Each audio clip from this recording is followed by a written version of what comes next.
Alejandro Montenegro adjusted the cuff of his tailored navy suit as he waited near the window of one of the city's finest restaurants.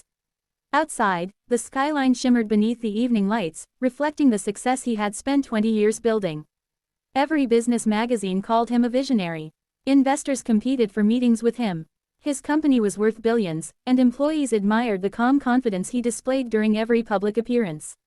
Yet none of those accomplishments had prepared him for the challenge that mattered most, raising his 10-year-old son, Tomás.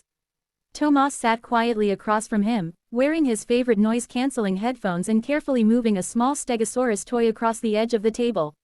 His movements were slow and deliberate, almost like a comforting ritual. Alejandro smiled gently. He knew better than to interrupt. Since his wife's passing 5 years earlier, father and son had learned to understand one another without many words. When Tomás had been diagnosed with autism at the age of 3, many people had filled Alejandro's ears with predictions. Some said life would become impossible. Others assumed Tomás would never connect with people or enjoy meaningful relationships. Alejandro ignored every limitation they described. His son saw the world differently, but differently never meant less. Dating, however, had become nearly impossible. Every woman Alejandro met seemed impressed by his success until she met Tomás. Some became uncomfortable with his silence.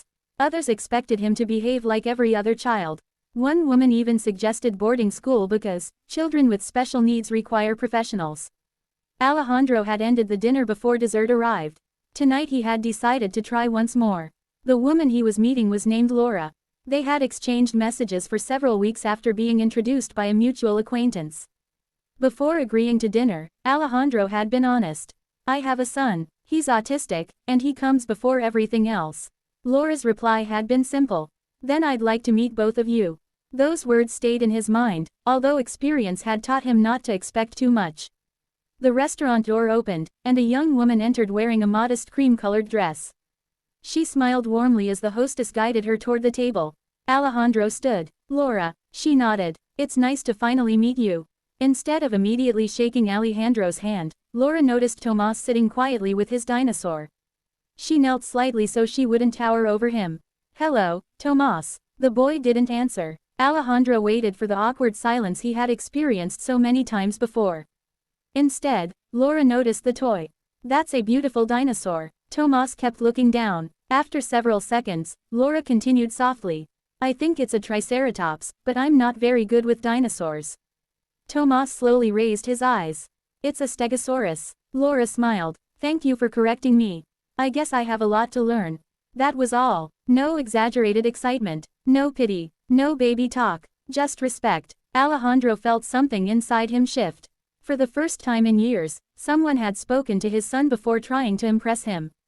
Throughout dinner, Laura never pressured Tomás to join the conversation. Whenever he wanted to speak, she listened carefully. Whenever he became quiet again, she simply accepted it. Halfway through the meal, Tomás suddenly covered his ears despite wearing headphones. A waiter had accidentally dropped a tray of dishes nearby. Several customers turned toward the noise. Tomás's breathing became faster. Alejandro gently reached for his son's shoulder. "It's okay, buddy." Before he could say anything else, Laura quietly asked the waiter if they could move to a quieter corner of the restaurant. She didn't stare. She didn't apologize to other diners. She simply helped create a calmer environment. 10 minutes later, Tomás had relaxed. Alejandro looked at her with genuine surprise. "You didn't seem uncomfortable." Laura shrugged. "My younger brother is autistic." Alejandro blinked. "You never mentioned that. You never asked." She smiled gently. "I learned a long time ago that people don't need fixing. Sometimes they just need patience." Those words stayed with Alejandro long after dinner ended. Over the next several weeks, they met again. Sometimes they walked through botanical gardens because Tomás enjoyed quiet places. Sometimes they visited science museums where he could spend hours reading about dinosaurs and planets. Laura never forced interaction. Instead, she entered Tomás's world one small step at a time. One afternoon at the museum, Tomás surprised everyone. He reached for Laura's hand while walking toward a dinosaur exhibit. Alejandro stopped in his tracks. His son almost never initiated physical contact outside their small family circle. Laura looked down but didn't react dramatically. She simply held his hand as though it were the most natural thing in the world. Alejandro had to look away for a moment. His eyes filled with tears. Months passed. The three of them slowly became a family in everything except name. One Saturday, Alejandro organized a company picnic for employees and their families. Hundreds of people attended. As CEO, he was expected to give a welcoming speech before everyone enjoyed the afternoon together. When he stepped onto the stage, he noticed several executives whispering while looking toward Tomas. The boy stood alone beneath a tree, gently rocking as the crowd and loud music became overwhelming. One executive leaned toward another and quietly muttered, "Poor kid." Laura happened to hear. She calmly walked over. "He's not poor." The executive looked embarrassed. "I didn't mean." "I know you didn't." She smiled kindly. "But don't feel sorry for him. Feel curious. He's brilliant." The man remained silent. Minutes later, Alejandro invited Tomas onto the stage. The audience applauded politely. Tomas froze. Crowds frightened him. Alejandro bent down. "You don't have to come if you don't want to." Tomas looked toward Laura. She nodded with an encouraging smile. No pressure, just reassurance. Slowly, he walked beside his father. Alejandro took the microphone. "I've spent most of my career being recognized for business achievements." The crowd applauded. He continued, "But today I'd rather tell you about the greatest teacher I've ever had." He placed a gentle hand on Tomas's shoulder.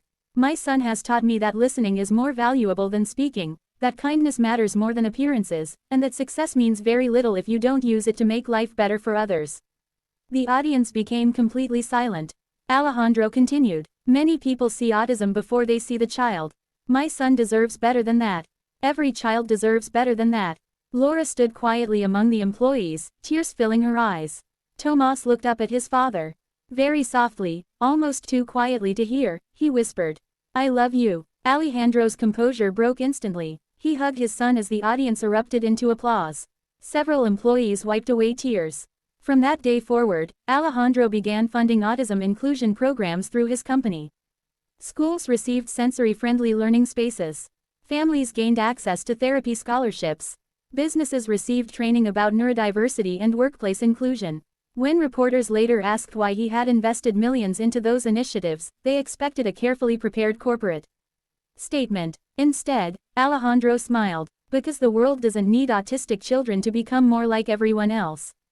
He paused. "The world needs more people willing to understand them." The interview spread across the country. Parents of autistic children wrote letters thanking him. Teachers shared stories of students who finally felt accepted. Employers began reconsidering how they hired neurodivergent adults. But the greatest reward came months later. One rainy afternoon, Alejandro returned home after work carrying fresh flowers. He found Laura and Tomas sitting on the living room floor surrounded by dinosaur books. Tomas was explaining the differences between herbivores and carnivores with remarkable enthusiasm. Laura listened with complete attention. When he finished, she smiled. "I learned something new today." Tomas smiled back. It was small, brief, but completely genuine. Alejandro realized that no business victory had ever made him feel as rich as that moment.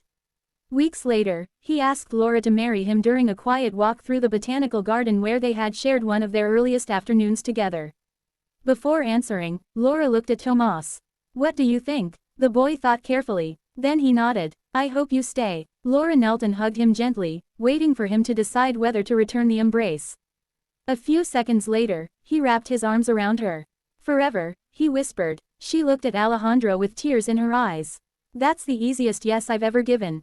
Their wedding was small and peaceful. There was no extravagant ballroom despite Alejandro's wealth. Instead, they celebrated in a beautiful garden surrounded by family and close friends. When the ceremony ended, Tomas quietly slipped his small stegosaurus into Laura's hand. "I want you to keep him." She smiled through happy tears. "This is your favorite. You are too." Years later, people still admired Alejandro Montenegro as the billionaire CEO who transformed industries. But those who truly knew him understood that his greatest achievement had nothing to do with money. It began the evening a woman walked into a restaurant, ignored the millionaire everyone admired, and chose instead to speak first to the quiet little boy who simply wanted someone to see him before seeing his diagnosis.